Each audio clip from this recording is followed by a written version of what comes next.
I'm often at odds with the man over whole life insurance and infinite banking, but let me give some credit where some credit is due to Mr. Dave Ramsey. Here's a quote: "Money fights and financial stress are the leading causes of divorce in North America." And then he continues later on, "I think that has more to do with how couples handle their money than how much money they do or don't have." Hello and welcome to the Durham Talents channel. My name is Jesse Durham. For today's installation in our quote series, we're going to revisit Dave Ramsey for a quote from his book, The Legacy Journey. I recently read that in 2023. Great book. I had a lot of practicable takeaways from that book. I know we're often at odds in our perspective and application because of whole life insurance and infinite banking with what Dave shares on the wide webs, but I enjoyed this book immensely and lots of its parts. Dave Ramsey deserves a lot of credit here. Let's evaluate this quote with an infinite banking lens. Again, he says, "Money fights and financial stress are the leading causes of divorce in North America. I think that has more to do with how couples handle," that's where we're going to focus, "handle their money than how much money they do or don't have." Again, Dave Ramsey, The Legacy Journey. I would encourage you to check out that book. I enjoyed it very much. So first and foremost, I think he's right. You can let me know if you feel differently down in the comments, of course, but I immediately see, and this is what's wild, this is what's so interesting, that I can be on an opposite perspective, on an opposite side of the table when it comes to whole life and infinite banking. And yet, the first things that you get to in R. Nelson Nash's book, Becoming Your Own Banker, are the human problems. He immediately goes right, before he goes into banking, before he goes into whole life insurance, he actually addresses human problems. And I think that Dave's got it right. I think that R. Nelson Nash has it right when they say that it doesn't matter what tools you have. It doesn't matter which programs or plans you want to follow. If you don't, and I don't, handle these issues every day, this is not a one and done either, then we are not going to have the success that we otherwise could. In fact, we could experience ruin, like Dave is alluding to right here. So when Nash covers human problems in his book, he covers things like Parkinson's law, the tendency to spend more than you make. Does that sound familiar? Right. Dave Ramsey says the exact same thing. Nash continues to cover things like Willie Sutton's law. You know, we have a tendency to put money in places where we're losing control. It's being locked up. Taxes are a big issue. Okay, things like that. The golden rule. And here's where some differences can come into play, because Dave Ramsey would say, put some money into qualified plans. And for those that are trying to account for the banking function in your life, you see that that is 20, 30, maybe 40 years of you locking your money up where you cannot get to it, where you don't have access without penalties and fees and such.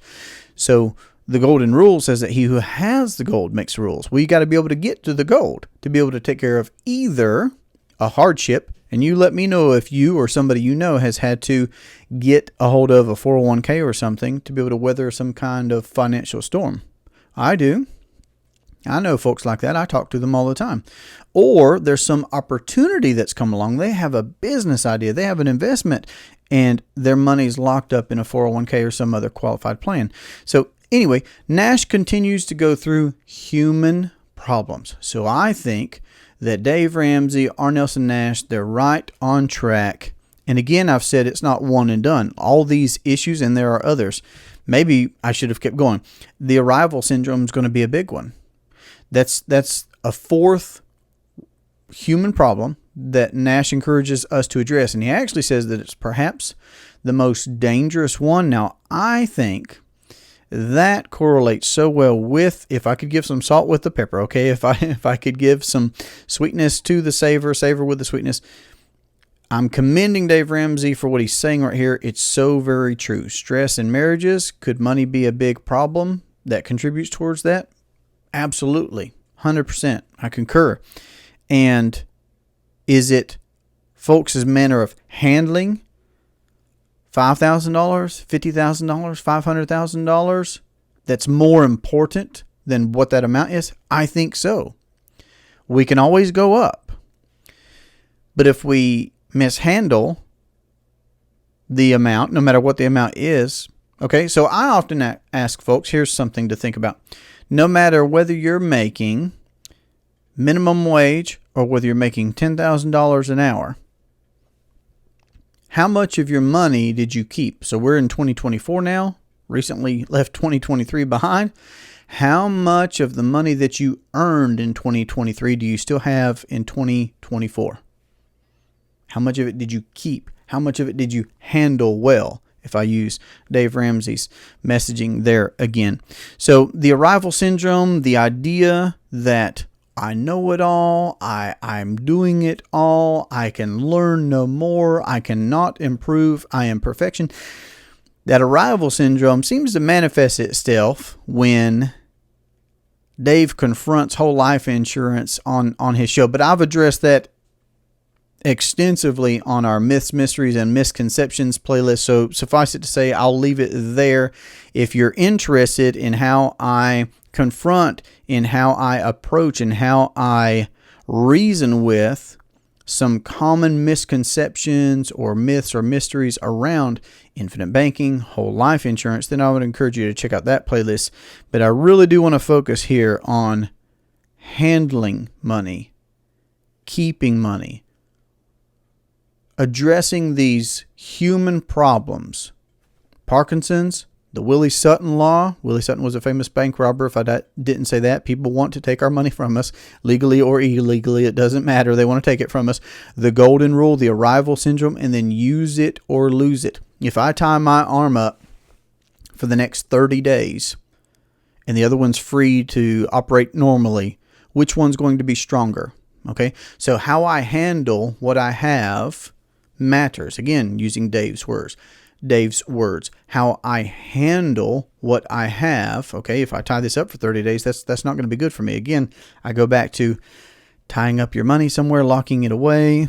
What are the guarantees? There are things that are worth asking, but suffice it to say, how we handle money is very, very important. And I'm here to encourage you, of course, to check out Nelson's book, Becoming Your Own Banker, to check out Dave Ramsey's book, The Legacy Journey, if legacy interests you. He does say in his book that it's not necessarily the place to start. It is for folks that are further along in his baby steps, is his desire, of course. I have a bit of a different perspective being my own banker in my life, and yet I can appreciate all the great takeaways that I did find in that book. Now, let me point this out. When it comes to stress, and when it comes to the things that we cannot control in life, things that are going to happen, I again think about Nash. Nash, in a short period of time, he experienced things like losing his brother. Brother died of a heart attack. He had a grandchild get diagnosed as a baby with cancer. Him and his wife's house was broken into, pillaged, just absolutely ransacked, he said. And he just had all these different things that happened. And money's involved with a lot of those, right? He had a deal go south in real estate, and he had better than $500,000 on the line right there that he did not anticipate taking care of right away. The rug was really just pulled out from underneath him in a lot of these different ways. And the beautiful part is that he said his prayer life improved, which is great. But again, that type of stress and a lot of it being financial, of course, can cause someone to become more open-minded, which is great for us because we can enjoy his book nowadays. Dave Ramsey, again, to his history, he experienced a bankruptcy and he speaks openly about that. So again, these guys know what they're talking about when it comes to handling your money. So I'm going to encourage you, of course, that you can be your own banker. Okay, so whether it's you running your household, whether it's you financing a business, if you're a business owner, operator, whatever the case may be, any investing that you're making, do you realize that everything's financed? That banking takes place on all of those things? So I think the best way that you can handle your money is for you to handle your money. I don't think that we should abdicate the banking function to the commercial banks. I think that we could perform the banking function for ourselves. And if you choose to vet this idea of becoming your own banker, of the infinite banking concept, then you can reacquire the control and the profitability of being your own banker.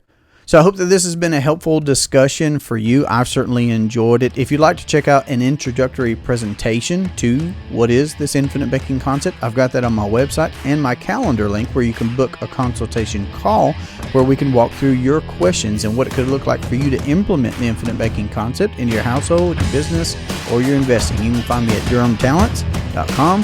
This has been a great pleasure for me. I look forward to our next conversation. Have a great day. Take care.